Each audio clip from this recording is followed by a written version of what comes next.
Time போயிருந்தாங்கிறேன். இன்னும் ஒரு கவலை, இந்த பழைய ஓட்டு வீட்டுலாம் இருக்கவும் இல்லைடா. ஒரு புது வீடு கட்டலாம் நினைக்கிறேன், கட்டவும் முடியல. இந்த பழைய ஓட்டு வீட்டு அந்த அடியா உளுத்து கொட்டுது, அங்கங்கே மரம் வெட்ட பூச்சாக்குது. ஒரு 4 ஃப்ரெண்ட்ஸை கூட்டின்னு வந்து உள்ளே உட்கார வைக்க முடியலடா. கேட்குறானுங்க, இவ்வளோ சம்பளம் வாங்குறியா, ஒரு நல்ல வீடு கட்ட வேண்டியதான்றா அப்படின்ட்டு. இதில் வேற என் பொண்டாட்டி அமெரிக்கா தூரில் வேலை செய்கிறான், மாதம் 1.5 லட்சம் சம்பாதிக்கிறான். நான் கட்டூர் ஆசிர்வாதத்தில் டிவிஎஸ்ல மேனேஜராக ஒர்க் பண்ணுறேன், மாதம் 2.5 லட்சம் வாங்குறேன். இவ்வளோ காசு என் கையில் இருந்தோம், ஒரு வீடெல்லாம் கட்ட முடியலடா, ரொம்ப கஷ்டமா. எங்க வரானுங்க வந்து மெஷர்மெண்ட்டு டைமண்ட்ஸ் எல்லாத்தையும் எடுத்துன்னு போறானுங்க. போகிற வேலையை ஆக்சிடென்ட் ஆகிடுன்னு சொல்லிட்டு ஃபோன் வருது, 3 ஜின்னே செத்துறானுங்கடா. என்ன பண்ணுறதுன்னே தெரியலடா எனக்கு. சரி கவலைப்படாத எப்படியா, எனக்கு தெரிஞ்ச பாஸ்டர் ஒருத்தர் இருக்காரு, அவர் வந்து ஜெபம் பண்ணி ஏன் எதனால வீடு கட்ட முடியலன்னு சொல்லுவார். முதல்ல அவர் கூப்பிடுறா. கவலைப்படாத ஏபியா, எனக்கு தெரிஞ்ச பாஸ்டர் ஒருத்தர் இருக்காரு, அவர் வந்து ஜெபம் பண்ணார்னா எதனால வீடு கட்ட முடியல ஏன்னு எதனா சொல்லுவார். முதல்ல அவர் கூப்பிடுறா. சரி ஃபோன் பண்ணுறேன். ஹலோ சோத்ரன் ஐயா. ஐயா எங்க நம்ம நண்பருக்கு ஒருத்தருக்கு பூந்தமல்ல இருக்காரு, அவர் வீடு கட்ட முடியாமல் இருக்காரு ஐயா, அவருக்கு வந்து ஜெபம் பண்ண கொஞ்சம் ஐயா. சரிங்க. வடாருல ஸ்தோத்திரம். சோதம்பா ஐயா வந்துருக்காரா? ஸ்தோத்திரம் ஐயா, ஸ்தோத்திரம். இதான் ஐயா அம்மா. சோத்திரம்பா சோத்திரமா சோத்திரமா. என்னம்மா பிரச்சனை சொல்லுமா. ஆண்டவர் கர்த்தர் புண்ணியத்தில் நல்லா இருக்கிறோம், நாங்கள் எந்த குறையும் இல்லை. ஆனால் அந்த வீட்டை கட்டலான்னு பார்த்தா அந்த வீட்டை கட்டவும் முடியல ஐயா. எத்தனையோ பேர் வந்து அளவு எடுக்கிறாங்க, இன்ஜினியரிங் வந்து அளவு எடுத்துகிட்டு போகும்போது ஆக்சிடெண்ட் ஆகி இறந்துட்டாங்கன்னு வருது செய்தி. என்ன பண்ணுறதுன்னு ஒன்றும் புரியல ஐயா. நீ கொஞ்சம் ஜெபம் பண்ணினா நல்லா இருக்கும் ஐயா. சரிம்மா, இது ஏதோ பிசாசு கிரிக்குதான், ஜெபம் பண்ணா சரியாயிடுமா.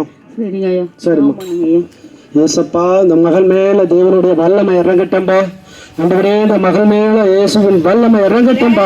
இயேசுவின் வல்லமை இறங்கட்டும், இயேசுவின் நாமத்துல. கட்ட விட மாட்டேன்டா நானே, இந்த வீட்டை கட்ட விடவோ மாட்டேன்டா நானே. என் பிள்ளைங்கெல்லாம் ஏழைப்பாழையா கிடக்குது, இவங்க மட்டும் நல்லா இருக்கிறாங்களே, நான் விட மாட்டேன் அந்த வீட்டை கட்ட. கட்ட விட மாட்டியா? ஆமா, இயேசு சர்வ வல்லமுடைய தேவன் உன்னை எரிக்கிறாரு, நீ இருக்க அதிகாரம் இல்ல. எரியுது, உடம்பெல்லாம் எரியுது. இயேசுவின் நாமத்தினால ஆண்டவர் உன்னை எரிக்கிறார், கர்த்தர் உன்னை எரிக்கிறார். சுபியோட சித்தி தான் என்னை ஏவி விட்டு இந்த வீட்டை கட்டாதபடி இந்த வீட்டுல இருக்கவங்களாம் ஊரை விட்டு ஓடணும்னு என்னை ஏவி விட்டு வச்சுக்குது. அது உனக்கு அந்த அதிகாரம் இல்ல, கர்த்தர் உன்னை எரிக்கிறாரு. இப்போது இந்த வீட்டை கட்ட முடியா, கர்த்தர் ஆசீர்வதிக்க முடியாது வந்துக்கிறார். இயேசுவின் சர்வ வல்லமுடைய தேவ நாமத்தினால எரிக்கின்றோம், இயேசுவின் நாமத்தினால. 6 மாதத்துக்கு பிற்பாடு ஐயா ஸ்தோத்திரம் ஐயா. சோத்திரம்பா. வீடு நல்லா கட்டியிருக்கேன் ஐயா. சரி, கர்த்தர் சோத்திரம். நீங்க தான் வந்து பிரதிஷ்டை பண்ண வீட்டு. சரிப்பா, வரேன்பா. சரிங்க, போலாமா ஐயா? வாங்கப்பா. இல்லையா, கர்த்தர் நல்ல வீடை உனக்கு கொடுத்துருக்கிறாரு, கர்த்தர் நல்லா ஆசீர்வதிச்சுக்கிறாரு.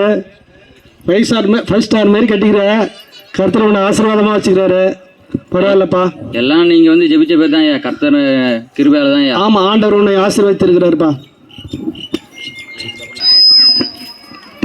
கர்த்தர் கிருபையால நான் நல்ல வேலைக்கு போனேன். எவ்வளோ சம்பாரிச்சாலும் என்னால் ஒரு நல்ல வீடு கட்டவே முடியல.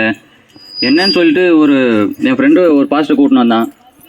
அவர் ஜெபிச்ச பேர் தான் தெரியுது, எங்கள் சொந்த வீட்லேயே ஒரு சூனி வச்சுருக்காங்கன்னு சொல்லிட்டு. அதுக்கப்புறம் ஜெபிச்ச பேர் தான் நான் இப்போ நல்ல வீடு கட்டி நல்லா சந்தோஷமாக இருக்கேன். கர்த்தர் கிருபையால இது நடந்துச்சு. கர்த்தர் நம்புங்க. கர்த்தர் ஸ்தோத்திரம். என்னுடைய பிள்ளைகளே, இப்போது ஒரு குறு நாடகத்தை பார்த்தீங்க. ஏதோ ஒரு விளம்பரத்திற்காகவோ அல்லது கிறிஸ்துவை அதாவது பறைசாற்றவோ இந்த காரியத்தை நாங்கள் செய்ய வரலை. ஆண்டவர் எங்கள் வாழ்க்கையில் செய்த நன்மை உங்களுக்கு நாங்கள் அறிவிக்கிறோம்.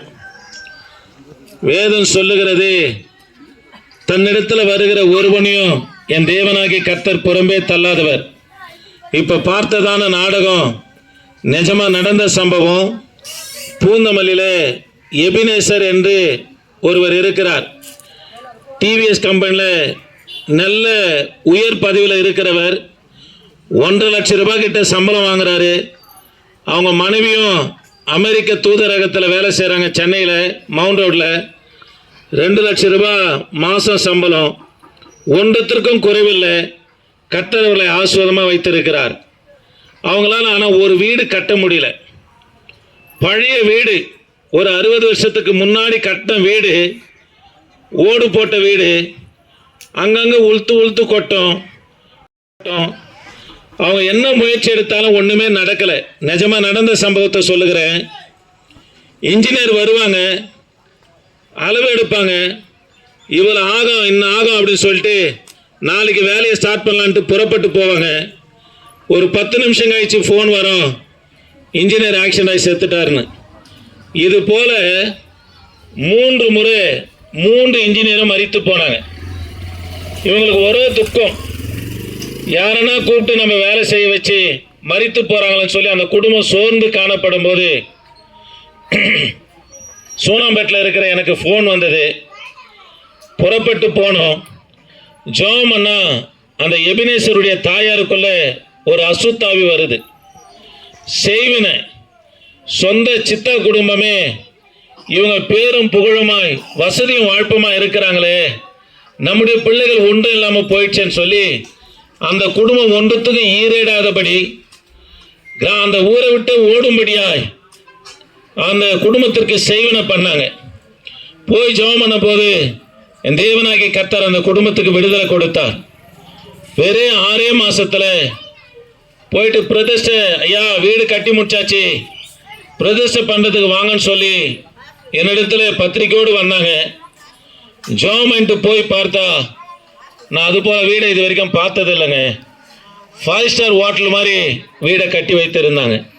தேவப்பிள்ளையே, என் ஆண்டவராகிய இயேசு கிறிஸ்து இந்த வேலையில் உங்களுக்கு சொல்லுகிற காரியம் என்னவென்று சொன்னா, குமாரனாகிய கிறிஸ்து விடுதலையாக்கினா மெய்யாகவே விடுதலை ஆவீர்கள் என்று வேதம் சொல்லுகிறது.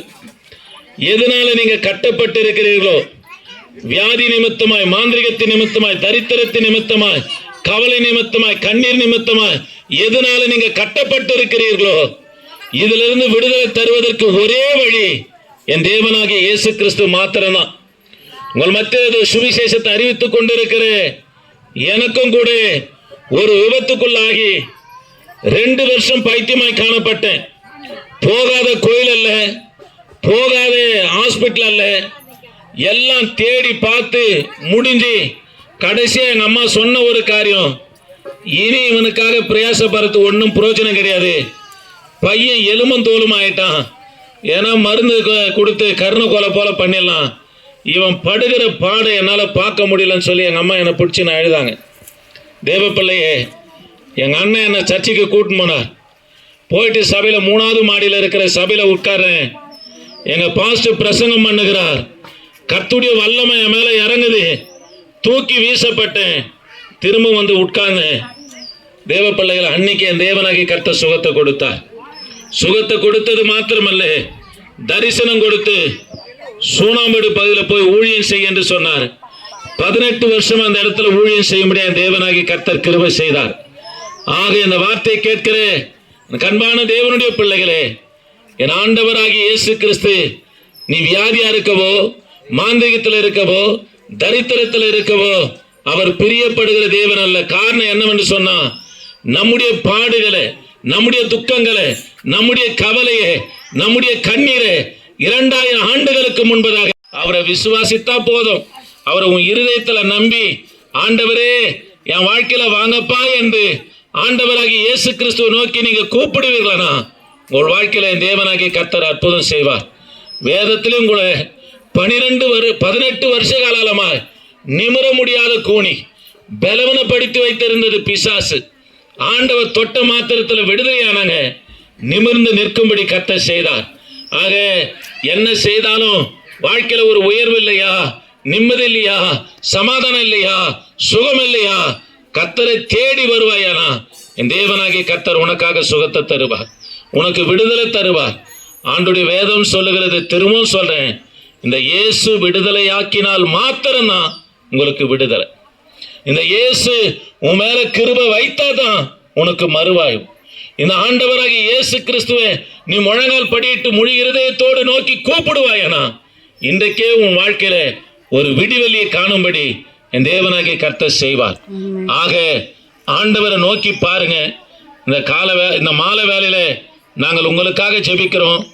இந்த ராயநல்லூர் பகுதியில் என் தேவன் பெரிய காரியங்களை செய்வார். நாங்கள் உங்களுக்காக ஜெபிக்கிறோம். ஆண்டவரே, இந்த வார்த்தை கேட்டதானே இந்த ராயநல்லூர் கிராமத்தை ஆண்டவரே, கல்வாரி சமூகத்தில் ஒப்பு கொடுத்து ஜெபிக்கிறேன். குமாரன் விடுதலையாக்கினா மெய்யாகவே விடுதலையாவீர்கள் என்ற வேத வசனத்தின்படி இந்த சத்தத்தை கேட்ட ஒவ்வொரு பிள்ளைகளும் என் தகப்பன் நீங்க விடுதலையாக்குங்க, சுகப்படுத்துங்க, ஆசீர்வதிங்க ஐயா. இயேசு நாமத்தை ஜெபிக்க நல்ல பிதாவே, ஆமே.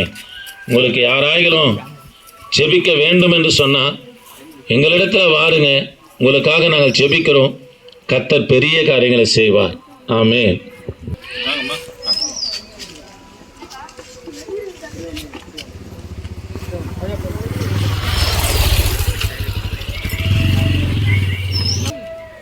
என் தகப்பனே, நாங்கள் உம்மை துதிக்கிறோம். இந்த மகள் மேல கர்த்தருடைய அபிஷேகம் இறங்கட்டும் ஐயா. ஓ, இந்த மகள் மேல கர்த்தருடைய அபிஷேகம் இறங்கட்டும் ஆண்டவரே. இப்போது ஆண்டவரே முது வல்லமை இறங்கட்டும், முது வல்லமை இறங்கட்டும் ஐயா. ஆண்டவரே, நிம்மதி இல்லாத ஒரு வாழ்க்கையா, விடுதலை இல்லாத ஒரு வாழ்க்கையா, படுத்த தூக்கல் ஐயா. தேவன் நீங்க அற்புதம் செய்யுங்க, வழிநடத்துங்க. வல்லமை இறங்கட்டும் ஐயா. பிசாசு கர்த்தருடைய வல்லமை, கர்த்தருடைய வல்லமை, கர்த்தருடைய வல்லமை. பிசாசு வாவிலே கர்த்தர் எரிப்பீராக, கர்த்தர் எரிப்பீராக, கர்த்தர் எரிப்பீராக. ஆண்டவரே விடுதலை